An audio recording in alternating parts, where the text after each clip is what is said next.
अभी आप सुन रहे हैं सिंगर सत्येंद्र सुमन के आवाज में। अचारा में हमारा छुपा ले गई मैया, अचारा में हमारा छुपा ले गई मैया।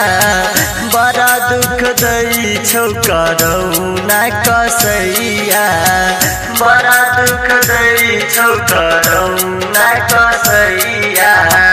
अचारा में हमारा छुपा ले गई मैया, बड़ा दुख दई छौ करौना कसैया, बड़ा दुख दई छौ करौना कसैया,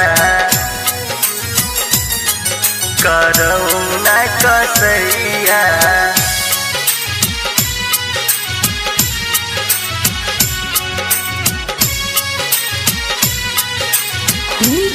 अयान बाबू पंडितपुरा। दोहर से खाना पीना निक नहीं लगई छे, पिया परदेश में जाके खुदे कनई छे।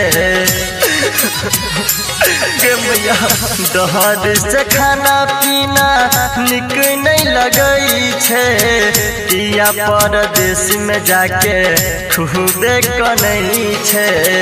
राजा जी के मिले नहीं छे टाइम टेबल खाना, लॉकडाउन भ गेलै पूरा जमाना, लॉकडाउन भ गेलै पूरा जमाना, पूरा जमाना।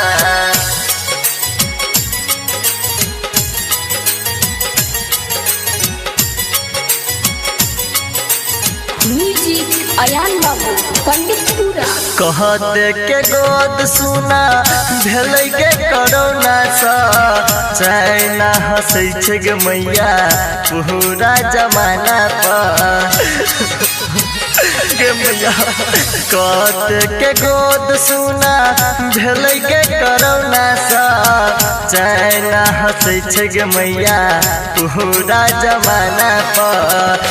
देश विदेश में दिलकै उ फैलाई गे, कतौ नहीं मिलै छै करौना के दवाई गे, कतौ नहीं मिलै छै करौना के दवाई गे, करौना के दवाई गे। रिकॉर्डिंग बाय सजनी फिल्म्स।